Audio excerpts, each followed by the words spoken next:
And Sami will be continuing talking about the IMF and the star gas connection, which he started just before lunch. So welcome, Sami. And thank you again. So we'll pick up where we stopped. Basically, after we've talked about stellar clusters, the IMF, both in the galaxy and in individual stellar clusters, we want to try to make the connection now between the gas component in the galaxy to see where these stars form and why do they form with the certain mass distribution. So I started with this slide about the molecular clouds. This is just a very super brief summary. The idea is to mention some properties of the clouds that will be part of the components of the ingredients of the star formation theory. So I was saying that we use CO as a proxy to the real molecular, to the more dominant content, which is the H2 molecules. The ratio of a CO to H2 molecules is 1 over 10,000. So for each 10,000 H2 molecules, there is only typically one CO molecule. So we do this, we observe the CO because H2 molecules are only excited at higher temperature. We cannot see them with the radio telescope easily. So we observe the CO and then we make the conversion to get the total mass and molecular hydrogen. The point I want to make is that the molecular clouds are cold, typically a few tenths of Kelvin. They can be affected by self-gravity. They are magnetized. We know this from observations of magnetic fields in the clouds, and the magnetic fields can be strong. But they are also, and this is an important aspect, they are turbulent. And the type of turbulence they have is supersonic, means that the velocity dispersion is a few times to several times the sound speeds. We know if the temperature is, let's say, 10 Kelvin, the sound speed is around 0.2 kilometer per second. And so what we observe when we see, let's say, for example, the CO line, but it's valid for other molecules or transitions of the same molecules, we see that the width of this emission line is several times the sound speed. So this is what was first noted by Larsson. You see the plot on the left here, where he plotted as a function of physical scales of clouds going from 0.1 parsec to maybe 100 parsec. He plotted the velocity dispersion, sigma, and the sound speed is here somewhere close to 0.2, the blue line. And you see that not only the velocity dispersion is larger than the sound speed, but it has a certain dependence on scale, increasing with scale. There has been, I would say, millions of many measurements like this for individual clouds, for ensembles of clouds, for clouds as a whole, plus their substructure. A recent work, for example, or relatively recent, is by Heyer and Brandt in 2004. Quantitatively, things can vary a little bit, but qualitatively, it's always the same. We have a size velocity dispersion relation, and the motions inside the clouds are supersonic. On small scales, on very small scales, so these are, for example, the sizes of individual cores or the inner parts of cores, scales that are sub-parsec, the turbulence can become subsonic. So what are the properties of supersonic turbulence? Supersonic turbulence is very compressible. It means that once you compress, sound waves cannot push back easily the condensations that you have created. And if you apply jump conditions of shocks, you can do it in the hydro regime or in the magnetized regime. For example, if the medium is magnetized and you have a supersonic shock propagating in the medium, then the post-shock region here denoted as the density of the post-shock region, which is ρ1, divided by the density of the pre-shock region, ρ0, is proportional to the alphenic Mach number, which is the velocity divided by the alphenic velocity, which is the alphenic velocity is related to the magnetic field strength. So basically, once a shock moves, it compresses the region. The level of compression depends on if its magnetic fields are dominant or not. But you can imagine a compressed region being compressed several times. So you compress the region, then another shock passes by, then it compresses furthermore, then it creates a certain distribution of the densities in the cloud. So another aspect is that, which we will come to mention later, is that turbulence is a multi-scale. So if it is injected on, let's say, a large scale, let's say a scale that is larger than molecular clouds, maybe a few hundred parsec, maybe a kiloparsec on the galactic scales, but by the spiral arms or the interaction of the disk of the galaxy with a nearby dwarf galaxy, it can be many things. The turbulence will cascade down to smaller scales. You can think of eddies transferring energy from one scale to the other. And then, of course, with every transition, there is a certain dissipation, there is a certain transmission of the energy, and then there's a certain dissipation or an energy loss. And then at very small scale, you have viscous effect, which can dissipate the kinetic energy into heat.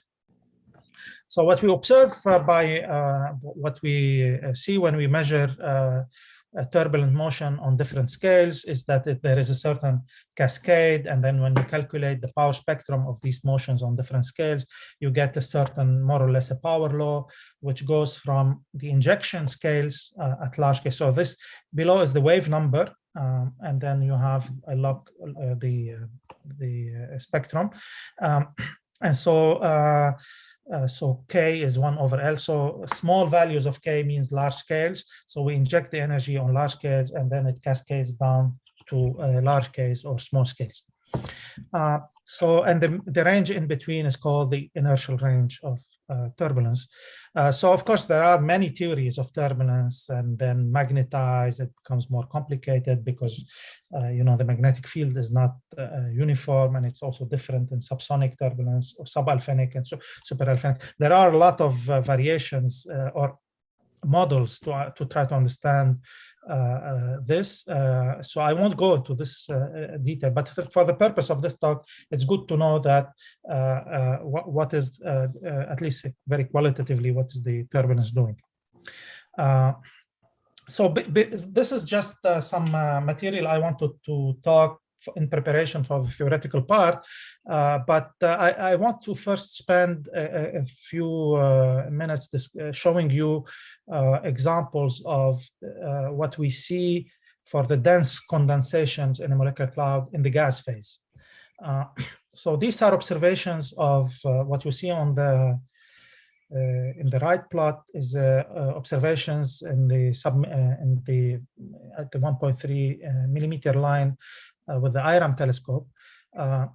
So this is typically a tracing called dust. Basically, you trace the dust, which is a proxy of the gas, assuming a certain coupling ratio between the dust and the gas, maybe 1 over 100 in the galaxy, or at least in our solar neighborhood. So then you have this intensity map in the submillimeter, and then you can do some clump finding algorithm. You see that, first of all, you see visually that the cloud is not a block. It's not something spherically symmetric or anything. It's a very fractal-like nature. So what people did is to, for example, if you would zoom in, you would see much more substructure. And then you can do a clump finding, means try to isolate the over densities in this map over densities above a certain threshold that you could determine. It could be threshold which is just above the noise, but it could be arbitrarily defined. And then you select all these cores, and then you make assumptions. You have to make assumptions about the emissivity of the dust. Typically, how does the dust and the size distribution eventually? But with these consideration, you can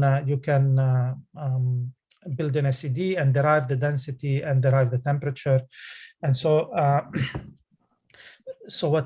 once you have then you have to make some additional assumptions about the shape of the cores, because the cores you assume that they are roundish. They're not exactly always roundish. And so from density, you can jump to masses. Because what we have is an image in 2D, but the real mass is something related to an object in 3D. So you have to make some concessions there, but by far and large, this is not the cores on small scales, they become very roundish. We can get a clump mass spectrum. So here we're talking about gas condensations, and what we observe, for example, in the spectrum. So this is the famous DNDM I talked about, and the slope, if you fit a slope here, it will be minus 2.5. Remember, the value of the saltpeter slope for the galactic field is minus 2.35. So this is within the uncertainties. This is very similar to the saltpeter slope for the. So this led people. So there are many examples. This is an example of the Ophiuchus cloud, and there are other examples from the beginning of the 2000s up to more recent measurements. And so this led people to observe, to conclude, that the shape of the IMF is already fixed in the gas phase. I actually forgot to include a slide from also some millimeter measurements from a W43 region, which is a massive star forming regions, and there the slope is minus 1.7. So it's much shallower. It's a massive star forming region. So this is work from the ALMA IMF collaboration. I should have included this the plot, but it's a massive star forming regions, and the slope is minus 1.7 in this notation. So it's shallower than the saltpeter.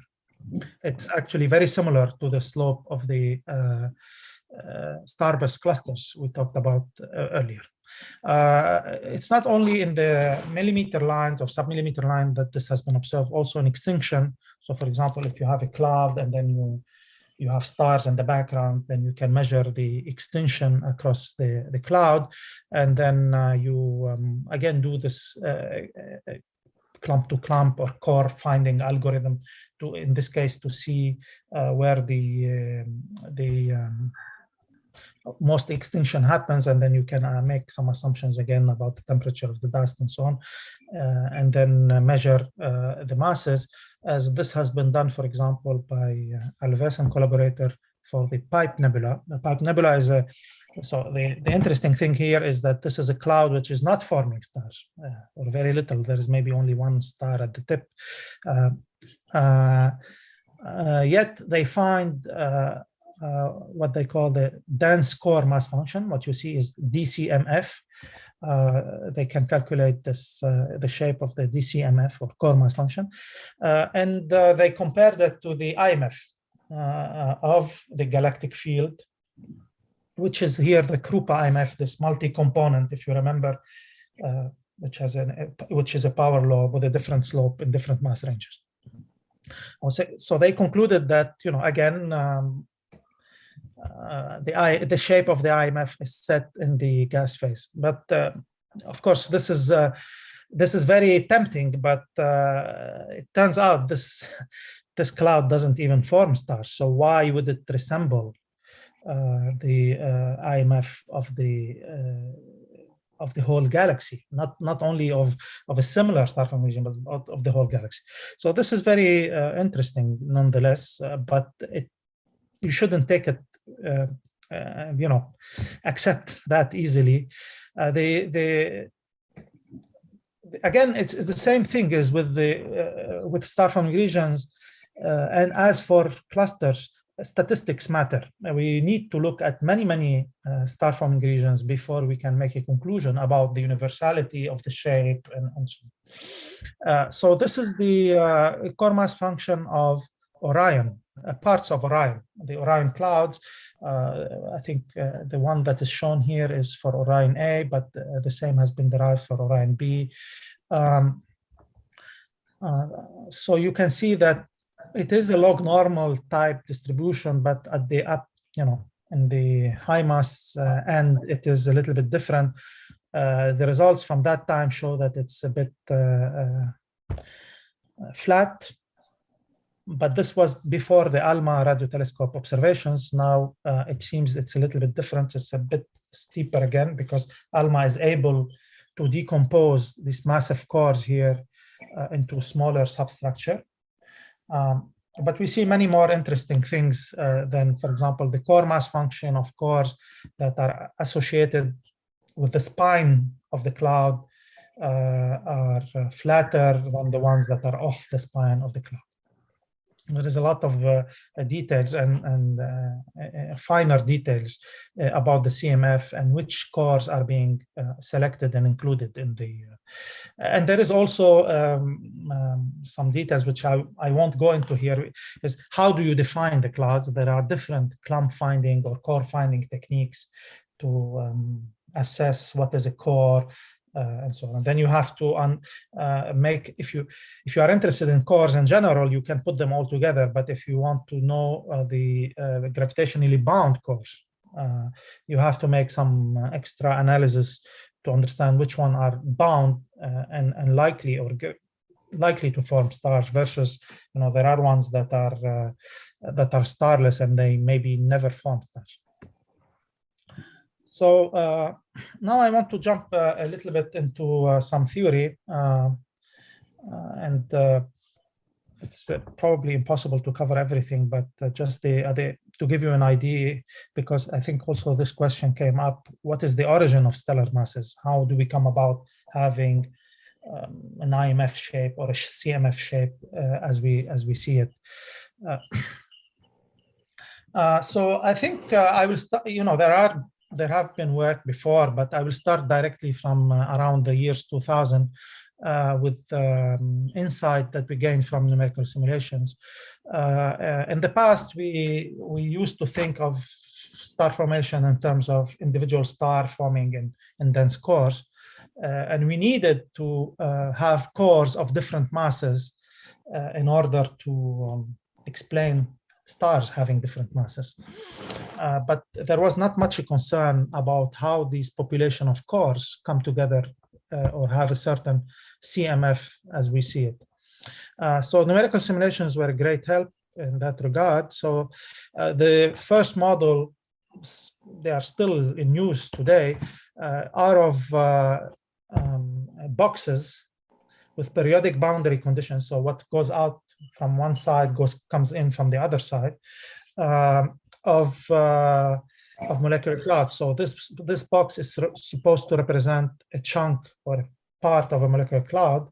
And then the first models had gravity inside them to account for basically gravitational force, and they had turbulence, but they had no magnetic field. This came a little bit later, and they also the ones I'm showing you here are Sph simulations. So you have the gas is represented by Sph simulations, and then once you have a clump of a certain amount of gas that becomes gravitationally unstable and collapses, you can replace those gas particles by what we call a sink particle, which is gravity, which is representing the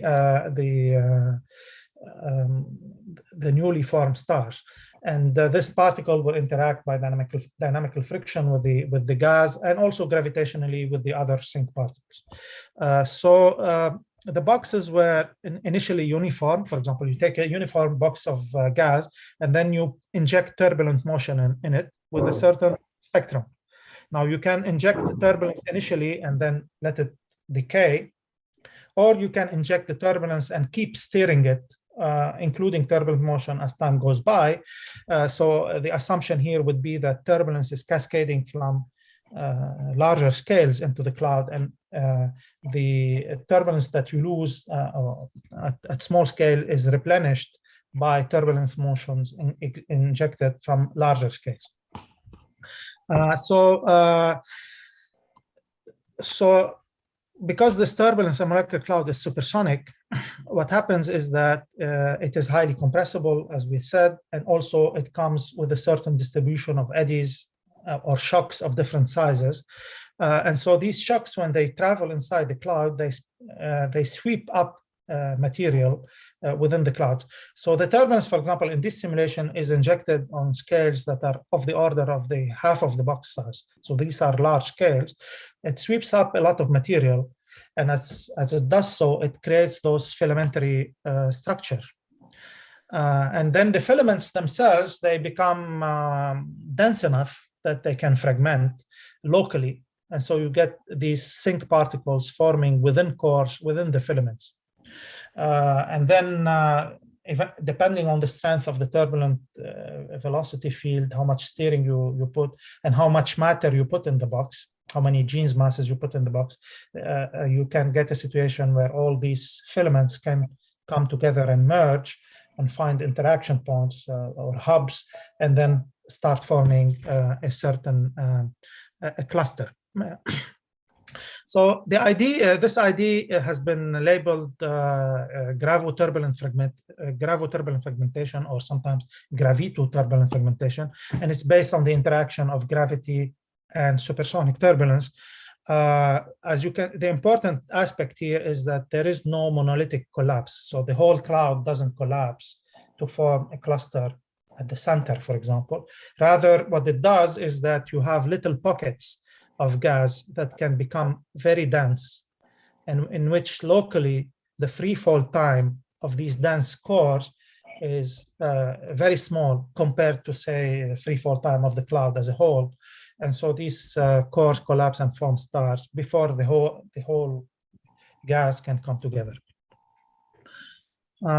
So there has been many models of simulations of the graviturbulent fragmentation. But continuing with the same simulations, what I want to show you is that as these sink particles are formed, they don't sit idle there and that's it. They continue to accrete from the surrounding gas, and sometimes from further away, because gravity is a long-range force. So the cores, initially the CMF displays a mass function dn proportional to m to the power minus 1.7 or minus 1.7, minus 1.5 to minus 1.7. And so this is in the first stage, this is for the CMF of everything, not necessarily gravitationally, not of the sink particles, but of the CMF. It could contain many non-dense, non-gravitationally bound cores.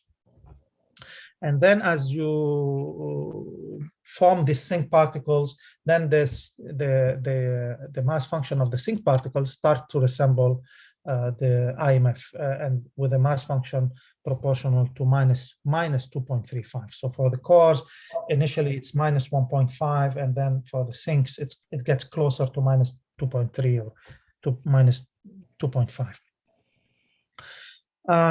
And so the left plot shows you the accretion history of different sink particles from the time they are formed. So they have a rapid phase of accretion, and the rapid phase of accretion is because they exhaust, they accrete from the surrounding gas reservoir, which is dense, so they grow very fast, and later the growth is much slower. So then I also did some simulations on the same type using boxes, and then we have the same. But basically, these simulations didn't have sink particles, so we only looked at the gas component. So this is the simulations, different resolutions. They are periodic, as I mentioned earlier. So they are magnetized, but we play with the strength of the magnetic field, and the gas is assumed to be isothermal. And then we played with the different types of decaying versus driven turbulence. And you can also play with the magnetization. So you can take a strong magnetic field, which fights against gravity, or a weak magnetic field going to the limit of hydro turbulence. But I don't want to go into too much details of the simulation, just to show you examples of the resulting core mass function. So the plot on the left shows two CMFs, so core mass functions, for cores detected in different with thresholds in density. So these are results from the simulation. The upper CMF is one where the threshold is low. So we have, I think, 20 times the average density of the box, or 10 times. And so we have a certain CMF, which is here, which has a shallow slope, which is close to minus 1.7, I think. And then we have another cores detected with a higher threshold. So it means we are picking only the inner parts of the condensations, which is, I think, here 50 times the average density. And then you can see that the slope, as we pick up cores that are denser, the slope of the CMF in the high mass regime becomes steeper, and it starts to approach more and more the IMF, because these dense cores will be the progenitors of stars. And the right plot shows you this, the value of the slope as a function of the threshold that is used to detect or to define what the core is. So at 50 times the average density, we have a slope of, say, 1.8, whereas at 20 we have 1.55. Of course, in these simulations, which were done some time ago, we didn't have enough resolution to continuously resolve the core at very high densities. And even though we reached densities that are much higher than 50 times the average density, maybe, but we only had a handful of cores, so then you cannot construct a core mass function.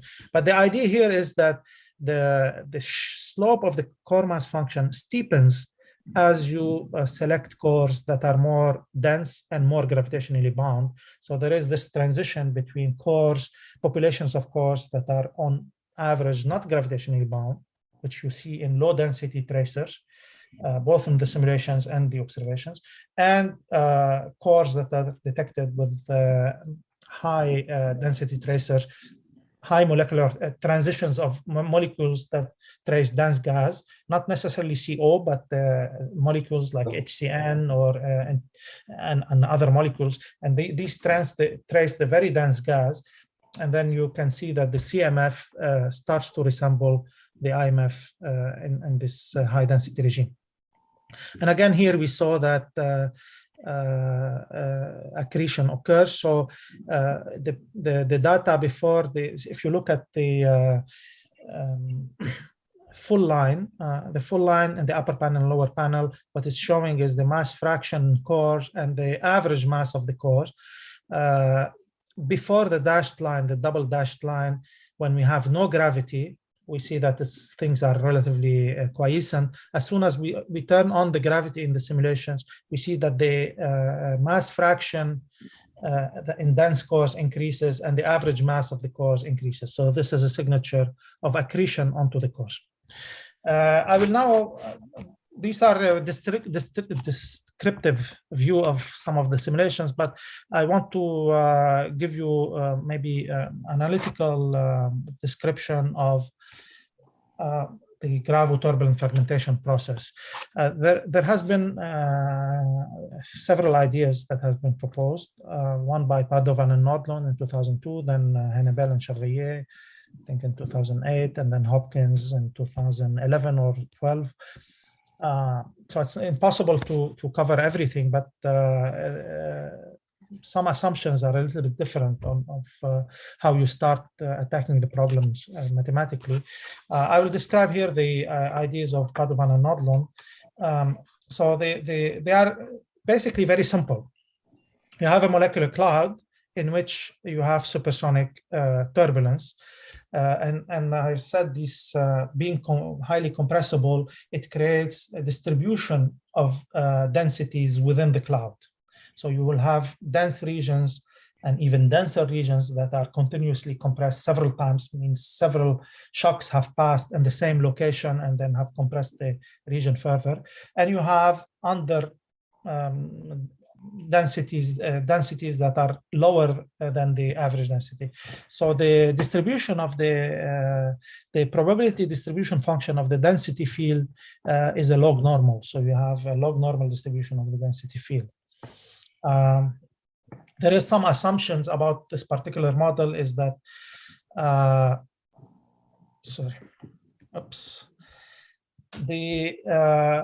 as these shocks propagate into the cloud, they have a post-shock region which is compressed, and the size distribution of the overdensities is equal to the size distribution of the post-shock layers. And then we have turbulence within the cloud is described by a certain power spectrum with a given exponent here written as beta. Now, if you use the jump conditions for isothermal gas, I think the first equation, which is we mentioned that the alphenic Mach number is proportional to ρ1 over ρ0. You can also use other jump condition, which is that the size of the compressed region, which is here the core, lambda divided by L, where L is the size over which matter has been compressed from, is proportional to alphenic Mach number as well. And the magnetic field in the compressed region versus the uncompressed region is also proportional to MA. So the mass of a dense region will be given then by the ρ1 times lambda to the cube, where, so again, ρ1 is the compressed region density, lambda is the size of the compressed region. Of course, you can already understand that this is an approximation because the size, it's not a sphere, it's a compressed, elongated structure.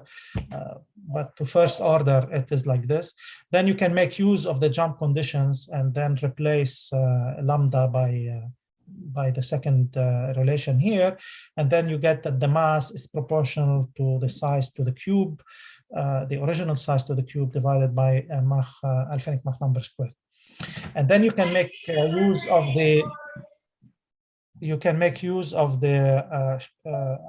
shape of the power spectrum of the velocity field that you have chosen, and then you can relate that you can make a correspondence between the velocity and the size. So you can relate that to the size, and so the idea here is that you can rewrite the mass as a function of size. So the mass of the object is proportional to the size to the power 4 minus beta. So you can then say that the distribution of sizes is proportional to L minus 3. It means that you are packing you know, in a certain volume, you have a distribution of sizes which is proportional to the size to power. If you're putting spheres of different sizes in a region, you will have this distribution. And so if you replace L, the size, by M, then you get the distribution of stellar masses. So the distribution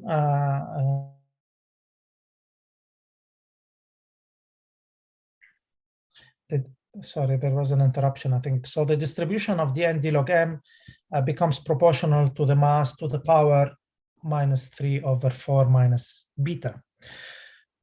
So this means that we have a distribution of stellar, or not stellar here, of gas condensation masses that is proportional to some power law of the mass, where the exponent is directly related to the exponent of the velocity perturbations. So it means that the shape of the velocity perturbation dictates the shape of the masses of the cores. However, you notice that this equation here in the middle, m to the power minus 3 divided by 4 minus beta, is a power law. So this will mean that you can have condensation of smaller and smaller and smaller masses. So there is no cutoff. But we know that the IMF has a certain cutoff. After a certain mass, you don't find that many stars that are very low mass. And so what you have to convolve, at least in this theory, is that you have to convolve this power law shape of the mass function with the probability of a certain core of a given mass to be gravitationally bound. And so what does that mean is that you have to choose a criterion for what do you call gravitationally bound. So there are here different choices. You can say, well, a core is gravitationally bound when the mass of this core exceeds the Jeans mass. So you remember the Jeans mass is the mass of an object in an infinite medium to collapse if its thermal pressure, if perturbed, and if its thermal pressure cannot support it.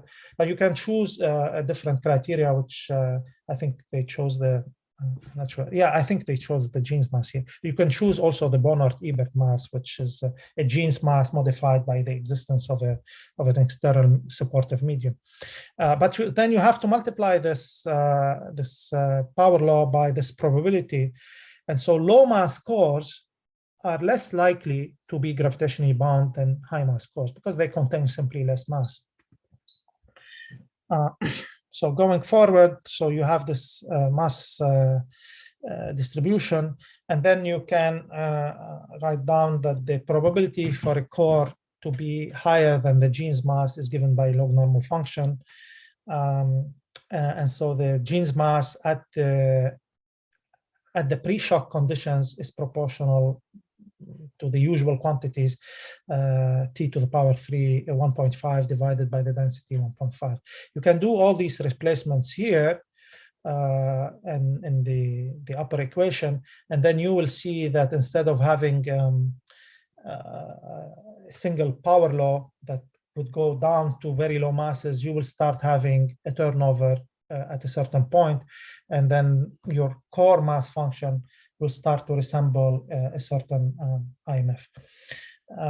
So the models has some parameters, of course, the sizes of the box, the Mach number, and so on. But important thing is that it has a slope here at the high mass end, which is given by the shape of the power spectrum of the turbulent perturbations and some characteristic mass, and then a turnover. So, of course, you want to test the analytical theory with the numerical simulations. So these are simulations of turbulent clouds. These are similar to the one that I showed you earlier, but they are a much higher resolution. The left one is a hydro simulations, and the right one is an MHD with some magnetic field included. Otherwise, they are the same. And what you see here is that these are the sync particles, actually, sorry, the gas condensations, the CMFs for both cases. The hydro case gives a steeper CMF because the jump conditions are different, and so whereas the magnetic field gives a shallower CMF. So the authors tried with different also different solvers for the MHD, so in different codes, but the results are relatively consistent. Okay, so I mentioned earlier the issue of accretion. So graviturbulent fragmentation, gravity gives us this spectrum where the slope depends on the exponent beta. But if turbulence is more or less universal in the galaxy or in different clouds, then we will never get variations. The predictions of this model is that there will be never any variations from cloud to cloud in their CMF and later in their IMF. That might be true, but there is something else that is always affecting the sync particles in the simulations and the protostars in real clouds, which is accretion by gas. So there has been many models, again, of trying to describe the role of accretion on forming stars. So in this case, the idea is not that we form a distribution of cores which have already a distribution of masses that resembles the IMF, but you maybe form protostars which are very similar in mass, or with a small scatter in mass, around 0.1 solar masses. And then these cores or these sync particles in the simulation continue to accrete. And then depending on where they are located in the cloud and which gravitational potential they are located, for example, in the center of the cloud or in the outskirts of the cloud, they can accrete differently because accretion is proportional to, in the Bondi-Hoyle accretion is proportional to the density of the gas, surrounding gas, plus the relative motion between the gas and the star. And so they accrete differently, and then you can get a distribution of stellar masses based on that. One model which has still popular and used is by Ian Bonnell and collaborators. And so in this model, there are two phases for this accretion process.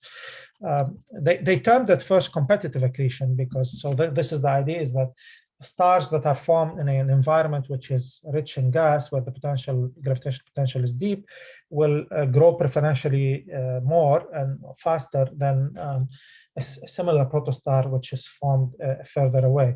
Or if a protostar is formed already a little bit more massive than another one, even if they are local, the massive protostars will attract more gas and grow faster. So this is why it's called competitive accretion. So they distinguish two phases. One is a phase where the gravitational potential of the system is still dominated by gas. You only have a few stars in the system and they are not dominating the potential. And then there is a second phase where the gravitational potential is dominated by stars. Just to go through a little bit of the mathematics. So take a clump. A clump means a cloud which is going to form a cluster. As it is collapsing more or less monolithically, the density of gas is proportional to r to the minus 2. I just argued that monolithic collapse is not probably what is happening, but this is an image, now a mathematical image. And so the protostars that are forming within this cloud will also follow the same pattern as the gas. So the density of the gas follows r to the minus 2 in the outer regions, and then there is probably a plateau in the inner region. And so the protostars will have the same distribution as a function of radius of the cloud, r to the minus 2. So the available gas reservoir in the clump within a certain radius is given by this. So the mass of the clump is proportional to R. And protostars will accrete from this gas reservoir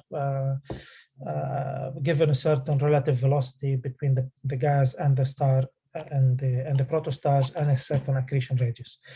You have to make a calculation for what is the relative velocity and accretion radius. So if the cloud is virialized initially, virialized means that the kinetic energy is similar to the gravitational energy, then the relative velocity is to first order is a constant. And the accretion radius can be approximated by the tidal lobe radius, and then it's proportional to the mass of the star to the power 1/3 times the size of the region. So this is a geometric connection between the tidal lobe radius and the whole cloud. So if you replace the accretion radius and the velocity, you get that the accretion rate is proportional to this function here. So it's m star to the power 2/3. And if we integrate over time, so we get a certain evolution of the radius, which is proportional to m star to the power minus 1.5. So we can link that later to the number of stars, because we have, and then we can have a dn/dm, which is proportional to m star to the power minus 3.5. So this is offering, I think if you are, how to say, eager to learn more about the mathematics, I recommend not to look at the paper. The bottom line I wanted to reach here is that this is an alternative explanation for the CMF-like observation of minus 1.5 to minus 1.7. What they are saying here in this theory is that you can get a stellar mass function, which is shallow, minus 1.5, as long as the potential is dominated by gas. And then you have to move to a second phase, which is the star-dominated phase. And then in this case, the accretion radius is a little bit different. So you have to, so it's the Bondi hole accretion radius, and then you have the accretion radius as gm stars divided by the relative velocity square, where the relative velocity is this one. And then the density profile changes, so you get something which is closer to, at the end, you get something which is closer to the -2 in the resulting stellar mass spectrum. It's not minus 2.5, it saturates as at -2, so the prediction of the theory is -2, but it's getting closer to the stellar IMF. So I did a little bit of work in this direction on accretion. So this is a plot I've showed you here, where the average mass, of course, increases when gravity is present. So it means these cores continue to grow, and you can see this in the visually in the plot and the figure on the right. So this is a core formed within a molecular cloud. We're looking at it here in the contours delimit different density threshold. And you can see that the velocity field is bringing matter from further away, and it is being accreted into the cloud, into the core. So we tried to put this a little bit into a semi-analytical model to describe the effects of accretion. It has some number of parameters, but I'm going to try to make it as simple as possible. So we have a cloud, which is, we assume, spherically symmetric with a certain density profile. In each position of the cloud, at each radial bin, we divide this into different radial bins, and at different distance from the cloud, we assume that we have turbulent fragmentation occurring. And this gives us a different mass spectrum of cores due principally to turbulence at different locations within the cloud. And of course, these different local core mass functions within the cloud differ a little bit, because the density of the gas is different, the Mach number is different. Remember, the Mach number, or the velocity dispersion, is related to the size of the region here, which is the distance from the center. So we have these different populations, of course, locally. We give them lifetimes, so they have lifetimes by after which they collapse and form stars. So initially they are gas condensations, and then they live for a certain time, and then they become stars. In between that time, where they are contracting, they can accrete. So there is a competition between the accretion and the collapse to form a star. And then we parameterize this accretion rates, and then we try to quantify the effects for different in the parameter space. Now, what do we choose for the accretion rates? The choice is coming from numerical simulations. So what we see in the numerical simulations, when you have these sync particles forming in the cloud, you have, if you remember, I mentioned there is a rapid phase of accretion. So this is showing here, the figure on the left is showing the accretion rate plotted as a function of time for different sync particles, different stars forming in the cloud. You can see that you have this very rapid accretion because the sync particle that has just formed is accreting a lot of gas from its surrounding. Then it reaches a maximum and then it decays. And so we took this result from numerical simulations and we parameterized the accretion rate, where it is something that has a maximum and then has a decay timescale. So we have a maximum here, and then we have a decay timescale, which is this parameter tau. And we took tau to be 1/3 of the free fall time, which is something based on the average behavior of the sync particles in the simulations. So this is showing here the accretion rate, the formula. We have some recipes for the initial properties of the cores, because we said they are contracting and the same time they are accreting. So how fast they are contracting depends on which profile you give them. So this is a little bit of details, but so then we reach this kind of equation where if we have populations of cores of a given mass, which are contracting and at the same time they are accreting, the rate of variations of cores, so of a given mass located at the given position as a function of time, will be given by this equation, the top equation, which is proportional to dndm, so the original mass spectrum shape, times the accretion rate, minus the dm dot dm, which is the variation of the accretion rate as a function of mass, times n.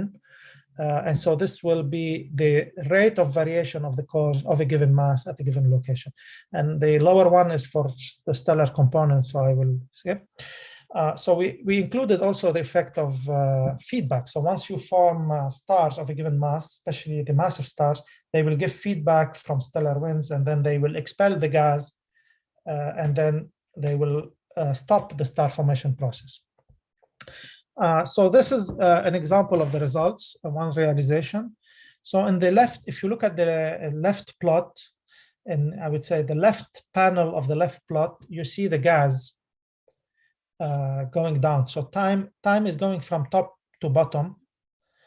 And you can see that we show in the squares on that left subpanel, we show the core mass function of the Orion cloud. And you can see that as soon as we start forming cores in the cloud, and then we can reproduce the core mass function of Orion more or less, so with a certain flattening in the high mass end. But as I said earlier, these cores don't live forever. They collapse and form stars. As they accrete, they collapse and form stars. Some of them will reach their final stage of accretion and they won't accrete anymore, so they are collapsed and form stars. And we also form the IMF. So we have this co-evolution of the gas condensations and the newly formed stars. And for the cores, we have a CMF, and for the stars, we have an IMF. So on the right of the left plot, I would say the right column, we have we compare the result of the IMF to the IMF of the ONC, the Orion Nebula Clusters. So you can see that it's actually remarkably we can reproduce it. We can reproduce simultaneously the CMF of the Orion cloud and the IMF of the Orion Nebula Cluster. So I'll skip some detail here about the accretion, but this is just to stress that accretion is an important component that can modify the core mass function in some clusters. What we observe also in the simulation is sometimes cores coming together. So this is showing an example of two cores that are actually merging. And so here there is also, of course, they are accreting, but also there is a competition between collapse and merger. So if the merger timescale is short, then these cores will merge before they have the time to collapse individually, or the opposite, they could collapse, form stars, and never merge, or form a binary, for example. So we tried to apply this observations of the numerical simulations in an analytical model. And again, we have the same type of model. We have a cloud with a spherically symmetric profile. And we have population of cores, dense cores that are forming within the cloud by turbulent fragmentation. So this is a model for the coalescence of cores, and similar the previous model for the accretion are something that come in parallel to turbulent fragmentation. They are not processes that substitute to turbulent fragmentation. You need turbulence to generate a certain distribution of core masses initially. And here what we do is that we allow the cores not to accrete, but to merge together locally within the cloud in a given shell. And so so what we, as initial conditions, we take in different shells of the cloud, we take a spectrum which is coming from the Padovan and Nodlund model. So we have a CMF which describes the initial core population in different shell. And then we allow these cores to merge.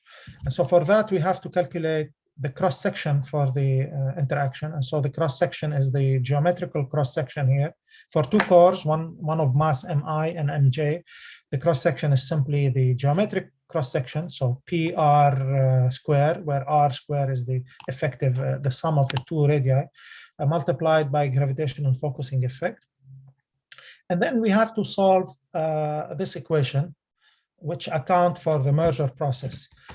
So again, here it's a equation that depends on time and position and mass. So it, for a core of a given mass located at the given position within the cloud, the rate of coalescence is given by the upper part of the equation. And you know, it's similar to any collision theory. It's proportional to n times n squared, because the density squared of the core. So the collision of a core with of a mass m with the cores of all other masses or smaller masses, sorry, because you want to form high mass cores. The collision of a core of a mass m with cores of lower masses is given by this one. So you have n squared times the sigma, the cross section, times VR, which is the relative velocity between the cores.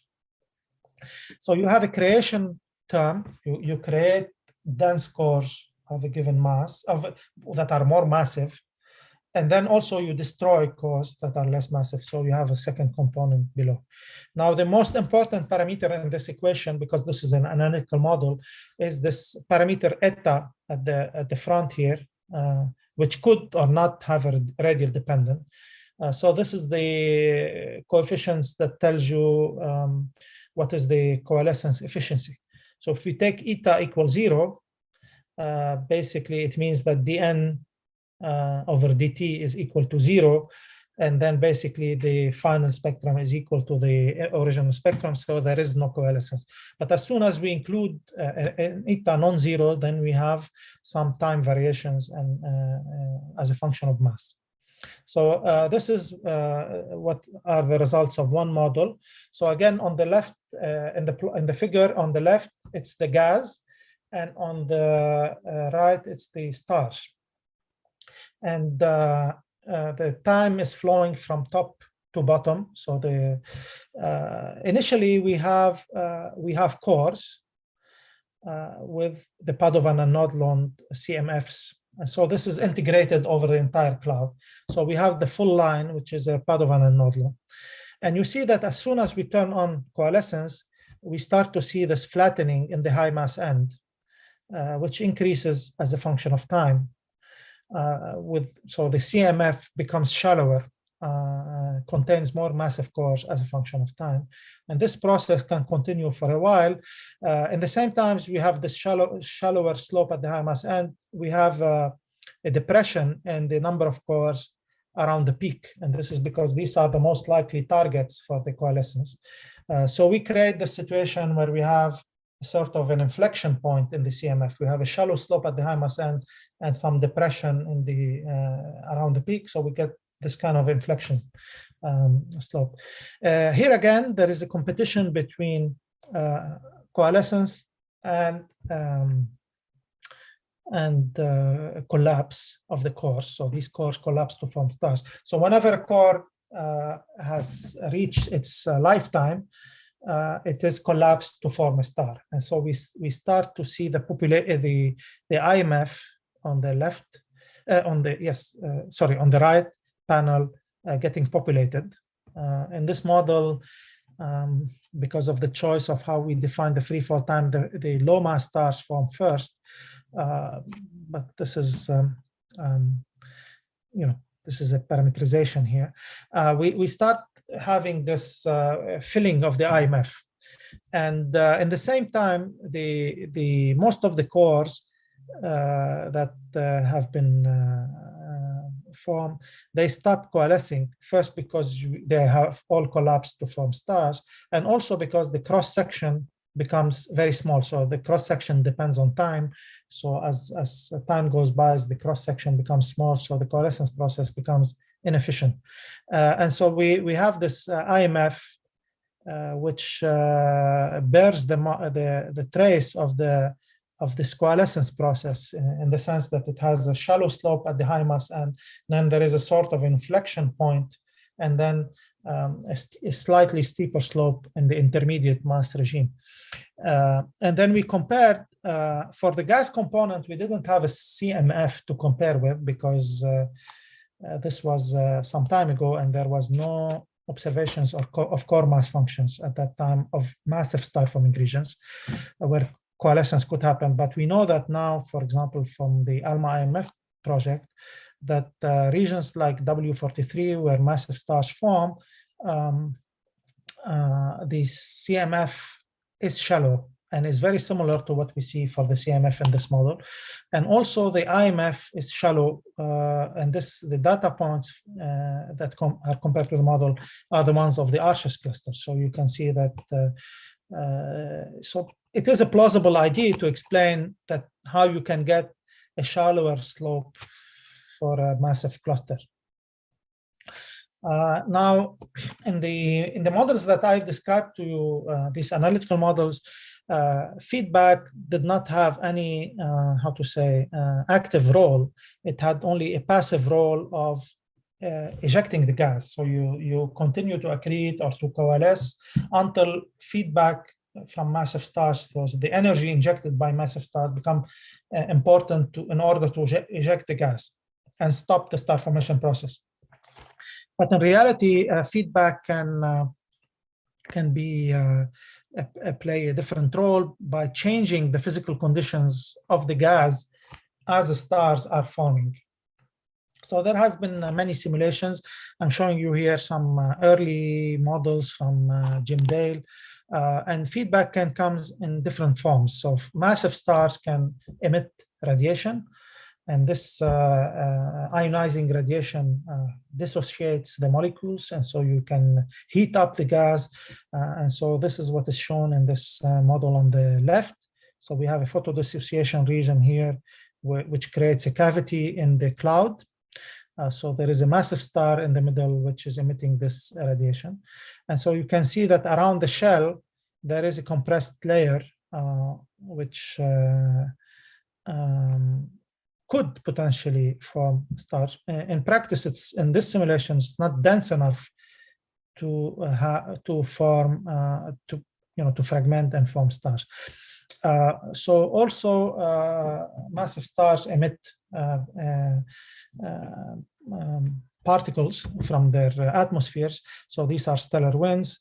And so these stellar winds can interact with the surrounding cloud material and push it further away in order to quench star formation.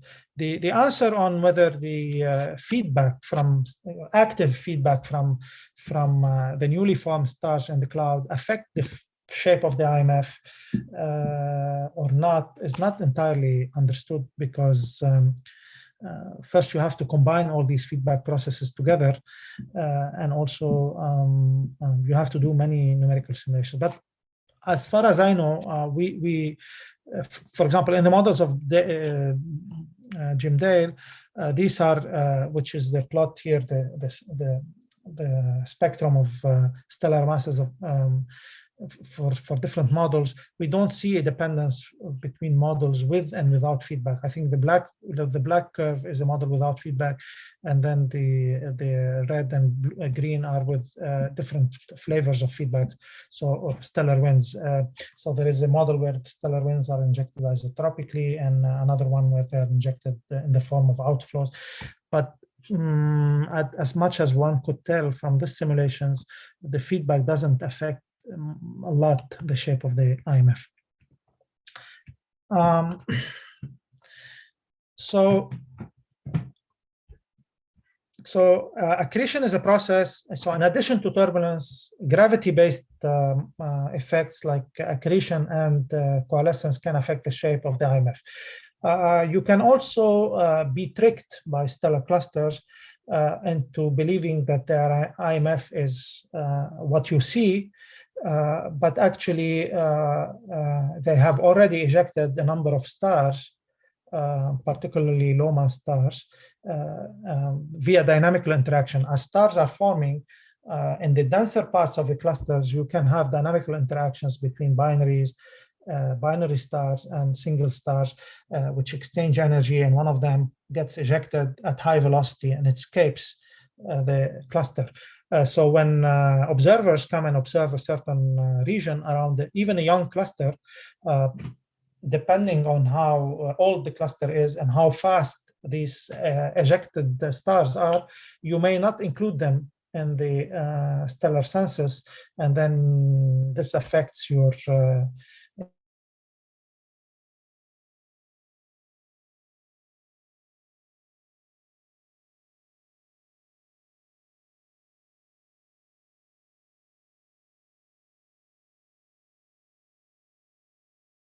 try to put this in a model here, an analytical model. So it's based on accretion plus ejection. So so here they have an accretion rate which is log normalish and log. So you see the upper equation, the first equation on the top. I argued that it's maybe something which increases and then decayed. They prefer something which is more log normal. I mean, this is a choice, but so the mass of a protostar after a certain time is the initial mass plus the time it has the amount of mass it has accreted, so m dot times t, and so you can find that the mass distribution is proportional to the distribution of accretion rates time divided by time scale for the accretion, and so you can they can show that you have a mass function which is given by this equation. F of m star t is some kind of log normalish distribution, which depends on the accretion time scale. You can so this is just the effect of accretion, and then you can add in a correction for ejection, assuming an ejection time scale, some kind of effective ejection time scales for the ensemble of particles, which decays over time. And so then you can convolve this decay timescale formulation with the accretion effect, and then you get an effective IMF. So this is what they shown here. What they have is that they have numerical simulations, which the result of which is shown in the blue. So they have two simulations. I think the clouds are of different mass. They compare it to the Miller and Scalo and Krupa IMF and saltpeter, but they compare it also to the results of their model, which is the black line, and so they argue that you know, so the black line is the model, analytical model, but it takes information from the simulations in order to estimate the ejection timescale, and so these. They argue that there is some sort of good agreement between the model and the analytical theory and the numerical models. So this is more or less what I wanted to share with you about the origin of stellar masses. By no means it is complete. This is just the idea is to stress that one basic ingredient is supersonic turbulence and molecular cloud. Then you have gravity-based process, and then you have maybe also stellar ejections, which have to be taken into account. So I don't know if I have time to, if you like me to go a little bit into a different topic or not, or if everybody is saturated. Priya, Najam? Yeah. Sami, there are some questions, so maybe there are some questions. Let me okay, let me go back to the chat window. There's one, does the angular momentum of collapsing cloud transfer to stellar cluster form? If so, how can we infer it from observation? Yes. So, okay, this is a very good question. So from entire clouds to clusters, I think we don't really have an answer, because you see the measuring the angular momentum of an entire cluster as a whole is not so easy, because you usually, when you're measuring the rotation, you're measuring the rotation of stars, right? Individual stars. And measuring the rotation of an entire cluster is not that easy, because you need information about all the stars in the cluster. For the gas component, it is more possible. You have the cloud, you can measure the line of sight velocity. You see if there is a gradient in the velocity. You assume some shape of the cloud, and then you can convert that gradient to a specific angular momentum, for example. What we know, at least not on the cluster scale, but on core versus stars, is that there is a problem with the angular momentum, in which the cores have more angular momentum, more by orders of magnitude, than the stars. And so this is what has led people to propose different ideas of how do cores shed their angular momentum and get rid of their angular momentum, so that you can reduce it by a factor of 1,000, for example, between a core and a star. So one theory is that when you form a disk, which is a magnetized disk, the large-scale magnetic field can act as a brake to the rotation of the disk, and then this removes angular momentum by braking the disk. So it's just like a pushing on a brake. Another idea is based on the issue of getting rid of angular momentum by outflows. Because the getting rid of the angular momentum by processes internal to the disk is not enough. The viscosity is not enough, so you're not going to be able to get rid of all the angular momentum. But of course, you can have, if all these processes coming together, you can have interactions between protostars, which can shed some of the angular momentum. Yes. There's another one which you can probably see on the screen. What is the mass of each simulation particle in these Sph simulations? Yes. So in the Sph simulation, you replace the sink particle of a certain collapsing gas, and initially the mass can be very small. It can be, like 0.01 solar mass. But it grows extremely fast, because the density where this gas particle is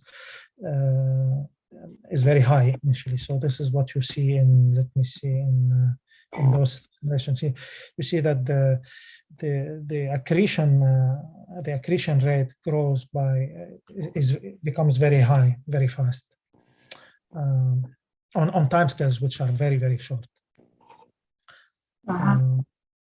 But I think, so if I understand the spirit of the question, is that, does it matter if the sink particle starts a little bit more massive or not, right? I think that's the so the question is, you can, this is a little bit arbitrary in the simulations. You can choose a criteria to define what is a collapsing ensemble or amount of gas in order to replace it by sink particle, right? But so this can done and is probably done, but you want to satisfy a number of always stringent conditions. So and depending on the resolution of the simulations, even SPH particle doesn't have resolution forever. So and so the idea is that you have to, for example, have a certain threshold of density. You say, well, if my density becomes 10 to the 5 times higher, 100,000 times higher than my average density, my initial average density, then I put a sink particle. But this may be excessive, because by the time you want to reach 10 to the 5 times the average density, all your gas is probably in there. Yeah. All your gas particles are already in the sink. So you say, oh, no, let me compromise. Let's take it 100 times. And when you take it 100 times, yes, it is dense enough, very dense, but maybe it doesn't satisfy exactly the genes criteria or different criteria for collapse. So usually what people use in these simulations, they choose a dense threshold in density. Then they choose that there is a conversion to velocity field, which lasts for a time scale of the order of the free fall time of that region. So if you see a velocity field that is converging, you calculate the divergence of an ensemble of particles of the velocity field. If you see that it's negative, it means that there is a converging flow. Then you can choose it. If one of these criteria is not fulfilled or changes within a certain lapse of time, then you can not form. So, you know, there isn't, how to say, fundamental theory. I mean, it's a question of arbitrary choices, of physically motivated, but still arbitrary choices about the injection of. And then, of course, the people, what they do is that you try to do how to say, a resolution study to understand the convergence as a function of your choices. If you know the final mass spectrum becomes completely different, then of course it means that you have a certain resolution you have to afford a certain resolution before you can or a certain, you have to wait for a certain density to occur before you can inject a sink particle. Thanks. There's another one. What can be the sources of turbulence from outside? Oh God, asteroids, stars, and clusters encountered on the way. Yes. So I think from outside the cloud, what is meant from outside the cloud, it could be several things. One is galactic shear.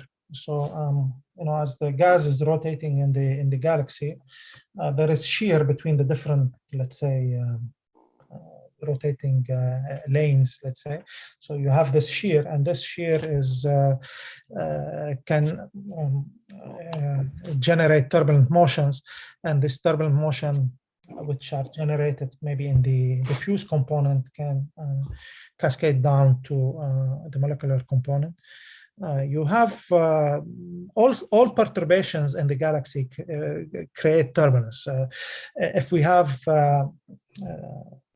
interactions with the satellite galaxies, so these galaxies exert a certain pull on the disk. So, for example, in our case, the LMC and the SMC, they are rotating around the galaxy and sometimes crossing. So these stir the gas in the galaxy, and so the rate at which they stir, the sizes of the scales at which they stir the gas is of the order of their sizes. But you can also have an external mechanism, is simply a galaxy like the Milky Way or any other galaxy, which is located in a galaxy cluster. The intra-cluster median is not empty. So there is gas, and so there is a ram pressure that is exerted on the disk from this external component. Of course, it has inhomogeneities, and so this can be, but there are also instabilities from within. So like shear, there are other things like Parker instability, which has large scales instabilities due to magnetic field, so you can have bubbles. Also, there are instabilities due to feedback itself from massive stars. So imagine you are in a region of the galaxy where you already have molecular clouds, which are turbulence, etc. You have many of them, and you have a high star formation rate. You form many stars. The massive stars will at some point go off as supernova, and if we have many of them, we will have a very large supernova bubble, and which will compress a lot of the ISM around it. And forming new molecular clouds on the rim, and then injecting within these clouds the motion that it has. So these bubbles can be have sizes of a few hundred parsec, and so this is bigger than the scales of the individual clouds. And sorry, but this is now the final question. Does the accretion rate depend on the metallicity of the gas?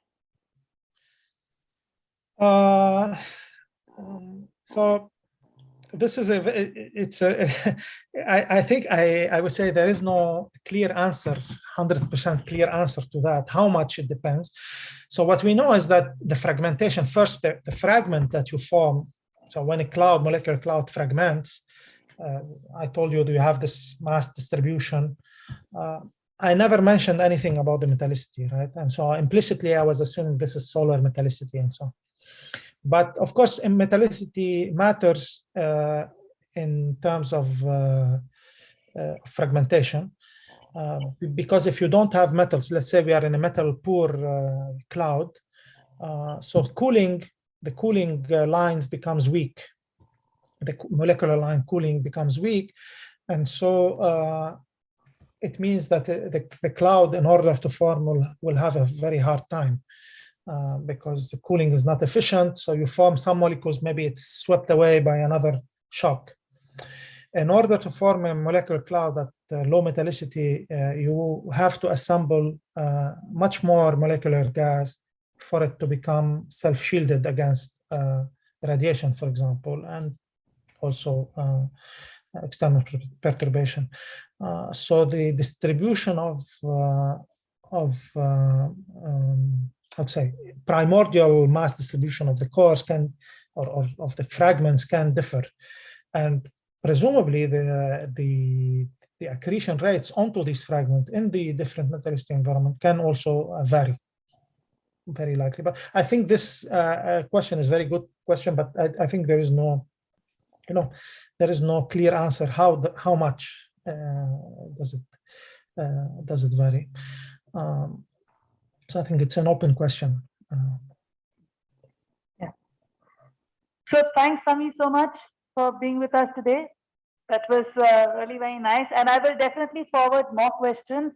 If students have, they can pass it on to me. I'll pass it on and keep thinking, because I think you really put a very good theoretical thing on the IMF, which is something still very confusing. So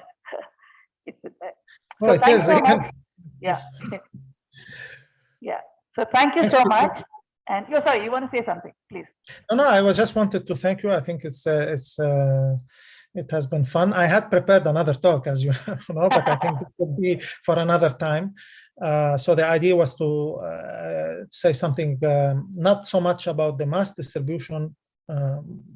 What could we learn about the star formation process from the mass distribution, but from the spatial distribution of the stars also, because we can do that. We can get in touch with you, and we can keep that after the thing. Yes, it can be for another time.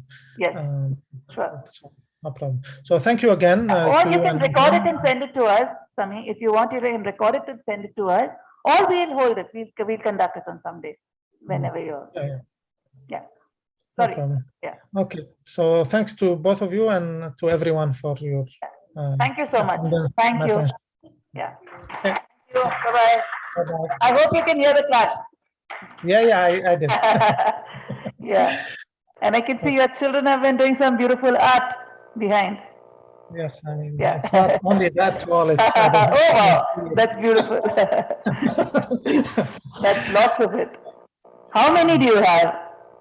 two. Two. Then that's lots done by two. Okay. So thanks a lot, Sami. See you. Bye-bye.